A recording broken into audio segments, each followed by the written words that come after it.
Now, this conversation about credit cards and if they're worth it or not made me think about what are really my best credit cards. What credit cards I could go to Dave Ramsey and say, you know what? Here's how much I make out of these credit cards.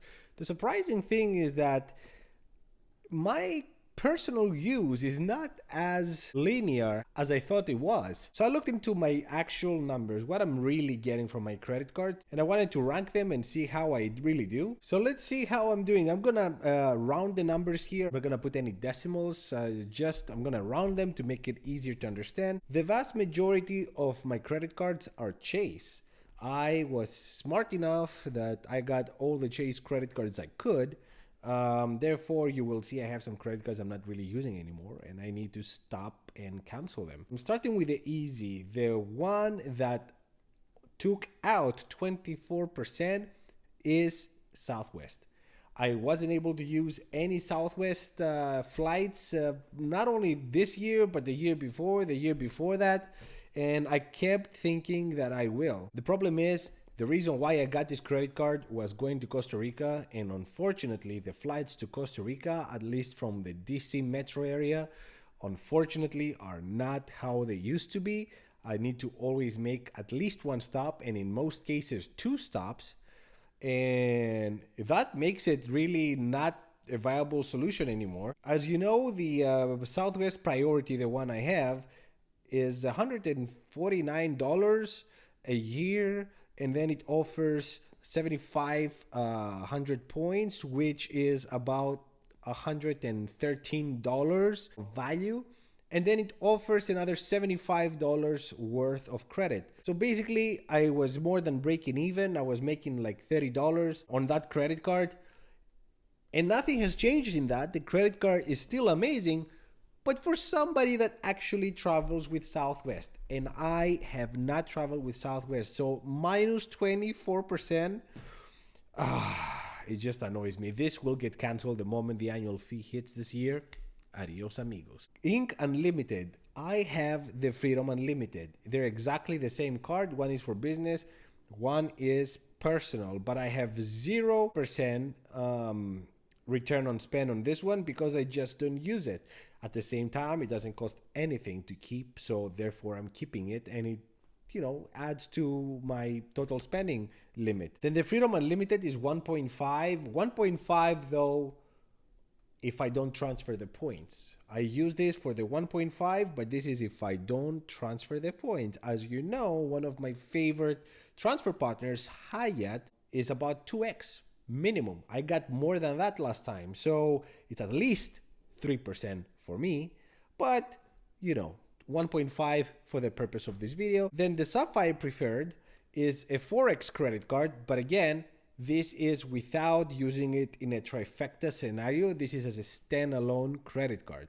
So this is what I get with my Sapphire Preferred. Then we look at the World of Hyatt, 4.5% minimum. Is probably the worst case scenario, honestly. I can get easily more than that because I'm only using this credit card when I go to Hyatt properties. I do it once or twice a year, not as much as I would like to. But yeah, I mean, $95, then I get almost $200 value on the anniversary night, and then all the points and other values I might get, like upgrades, is on top of that. So at least 4.5%. And then Freedom Flex and in cash, 5%. Incredible returns. In cash, I'm using only for my phone bills, and it's a $0 annual fee credit card, so it's a no-brainer. And then Freedom Flex, rotating categories. What I'm really disappointed is on my American Express setup, and let me explain here. The cash preferred minus 100%. This will get canceled this year, $95 annual fee, and I haven't used it once in a couple of years. The only reason why I kept it last year was to not mess my credit score, but this year it's going out. Delta Gold. I barely break even, $99 a year. I did travel with Delta. I did get value from using it for suitcases, 20% off on in-flight purchases, which I did. So I did get value, but it's barely 0%. It's probably like minus something little, but it's not much. Not enough for me to keep it, not enough to dump it. I don't know what I'm gonna do with this one. Most likely I'm gonna dump it because I want to upgrade either to the platinum or their reserve. What is the other one? The blue cash, zero annual fee, but zero usage, therefore 0%. When it comes to the business plus, even though it's 2x on everything, I realized for my use case scenario, it's not really working well because I like to transfer to Hyatt. With American Express, I haven't got anything better than 1.2. So even at 2x back, I'm getting like 2.5% with real return with a business plus.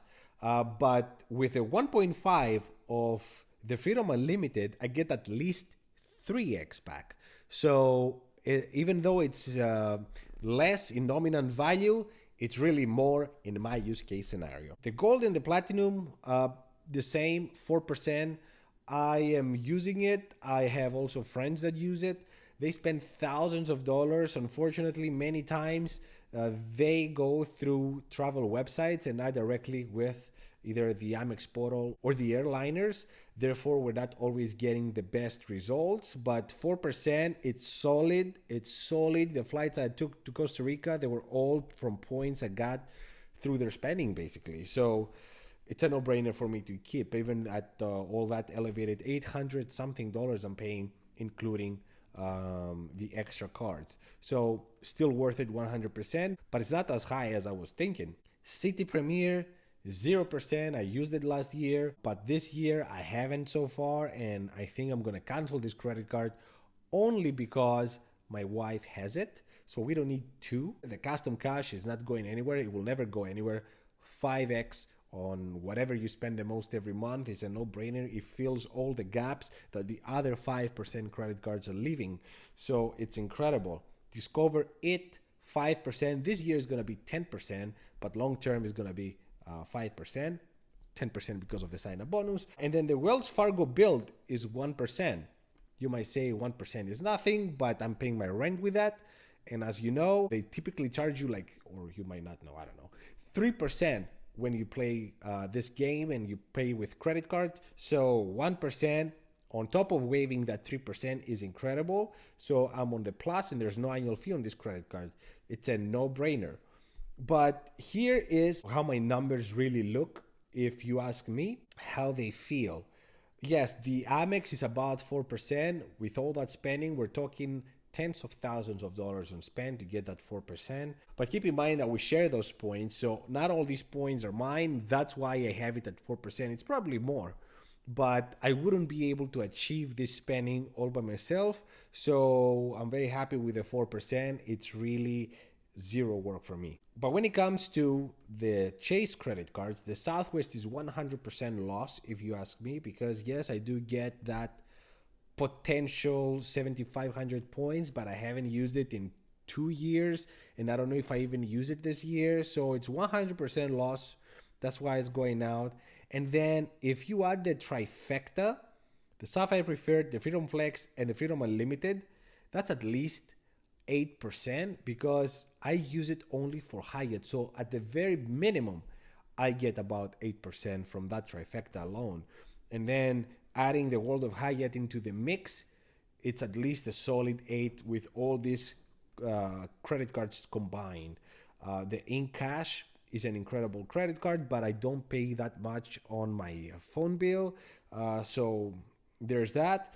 And then the Wells Fargo, it's not 1%, it's 2% because again, I can transfer to my Hyatt account and I get that sweet 2x minimum. So it's not a surprise that the credit cards I'm using the most, and I found out now, I guess, all the Chase credit cards plus the Wells Fargo build. Between all these credit cards, I transfer everything to Hyatt and I'm getting at least 8% return on spend, which is incredible because keep in mind, I am somebody that not only likes to travel, but needs to travel. I travel to see family in 2 different countries. And whenever I say I want to go to a third country, you have at least 3 international trips a year. So all these points come in handy. Hyatt is in all locations I'm looking to go because I'm mainly going to big established areas. I'm not going in the one-offs here and there. So for me, they always work. Hyatt always works. And then later this year, as I said, I'm going to add the Hilton Aspire, hopefully before they change anything. Let me know what you guys think. What's your real return on spend? Did you ever calculated that? Because I typically don't. I've done it in the last couple of videos when I did numbers, but typically don't. I typically show you what the potential is because, of course, everybody has a different use case scenario, but I think it's important for you to understand where I'm coming from sometimes with my comments. Thank you so much for watching. Until the next one, ciao.